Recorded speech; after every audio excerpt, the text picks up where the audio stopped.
au niveau région par les gouverneurs, au niveau décentralisé, les préfets et sous-préfets.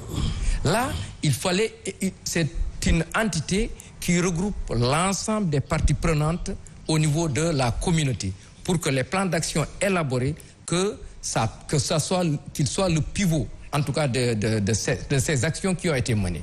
Ça a été mené jusqu'à présent. Et d'ailleurs, ça a permis peut-être aux résultats que nous avons, mais à un moment donné également, depuis plus de 2 mois, on a encore senti que lorsque l'épicentre s'est confortablement installé au niveau de la région de Dakar, la région de Diourbel et la région de Thiès, on a pensé également essayer de mettre au-devant tous les acteurs communautaires. Notamment, les acteurs communautaires, c'est pratiquement toute la communauté. Les chefs religieux en font partie.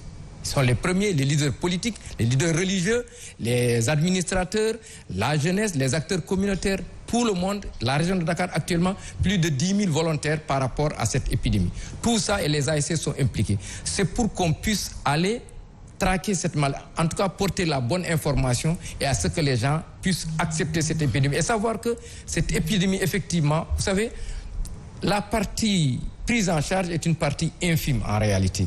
Le gros, c'est pratiquement l'ensemble des mesures qui permettent d'éviter cette maladie. C'est une maladie, encore, on le rappelle, il n'y a ni médicaments ni vaccins jusqu'à présent. Donc, l'essentiel, c'est des mesures préventives autour de ce qu'on vient de rappeler, les mesures barrières, etc., etc. Tout ceci a été rappelé. On ne dira pas peut-être que... On dira même qu'il y a excès de communication par rapport à ça. Mais peut-être la communication, il fallait la prendre autrement, essayer de voir ce qu'il y a de plus difficile, bien sûr.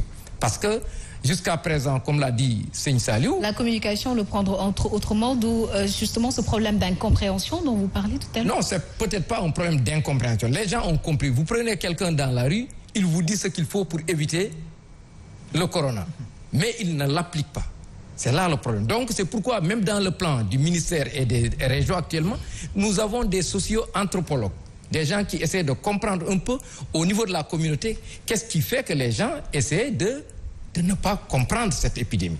On a cette pandémie. Qu'est-ce qui fait que les Sénégalais ont certains comportements? On a vu des gens empêcher à des gens d'enterrer des morts. Il faut qu'on essaie, avant de communiquer, il faut connaître le soubassement.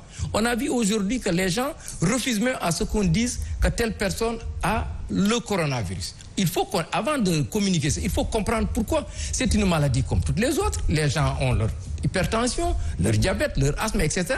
Le coronavirus, qu'est-ce qu'il y a de honteux par rapport à cette maladie? Justement, au début... Une maladie qui, en fait, est comme toutes les autres maladies, qui est là, qui a touché tout le monde, qui ne laisse personne en rade, et qui est là, et les gens, il y a un déni, en tout cas, de ça. Donc, il faudra donc un ensemble de choses. Il faudra que la communication, encore, c'est l'élément le plus difficile par rapport à ça. Donc, il faudra, nous sommes d'accord, que par rapport à cette question, il faudra encore qu'on puisse innover. Qu'on essaye de voir quels sont les messages qui peuvent accrocher, quels sont les messages qui peuvent en tout cas faire que les gens puissent changer de comportement. On est aujourd'hui allé jusqu'à dire aux jeunes, attention, parce que les jeunes, on n'a pas dit que les jeunes sont protégés.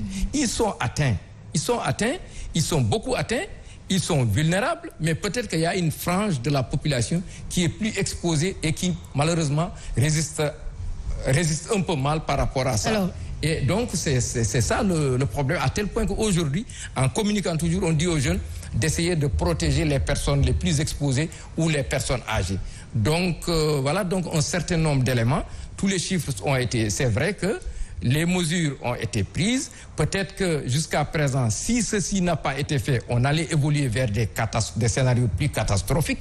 Mais si vous voyez que nous sommes peut-être dans des proportions qui sont là, c'est lié au fait qu'il y a un certain nombre de mesures. Et puis aussi savoir que, c'est vrai, la comparaison de Seigne Saliou, elle est très bien. Mais moi, je ne dénie pas aux autres pays les progrès qu'ils ont faits. Mais je dirais que les chiffres du Sénégal sont des chiffres extrêmement... Nous avons un système très sensible et des chiffres très fiables.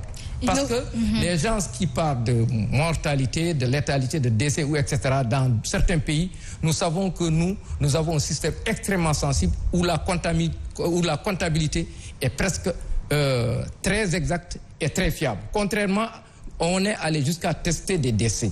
Les décès se font tester dans ce pays et vous avez vu la réaction de la population par rapport à ça. Nous allions même jusqu'à compter et tester les morts pour dire quels sont ceux qui sont décédés. Ça agit sur nos chiffres.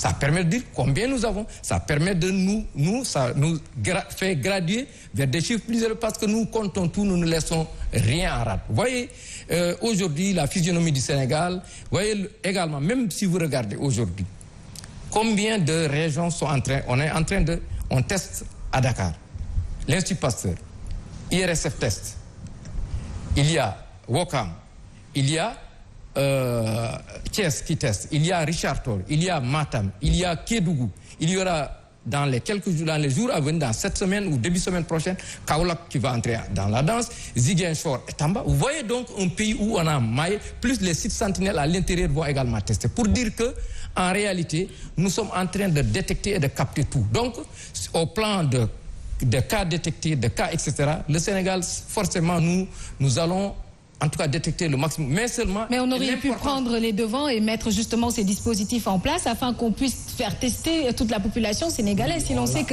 la propagation se fait très rapidement. Il est toujours bon de dire on pouvait. Mais regardez, depuis décembre, je vous dis, nous sommes en alerte. Depuis 12 décembre, nous sommes en alerte. Le premier cas est arrivé le 2 mars. Mais nous avons testé en février des cas qui sont avérés négatifs. Ce qu'on ne sait pas. Mais on ne dit pas ça. On ne dit pas qu'on a testé des gens qui sont négatifs. Mais le premier cas a été confirmé le 2 mars. Mais depuis février, nous sommes en train de tester. Et, vous voyez, le premier cas qui est arrivé, on l'a pris. Et vous voyez, même la région de Kédougou, un cas qui a marché du Burkina, il est entré, on l'a pris. Nous avons un système, bon, c'est vrai qu'il faut toujours parfaire. Les mesures, on ne dit jamais qu'elles sont exactes. Il faut toujours améliorer. C'est une épidémie où tout le monde apprend, qui a dépassé tous les pays. En fait, n'est-ce pas? Vous voyez, certains pays, nous avons entamé notre 6e mois de pandémie. Vous voyez que tous ces pays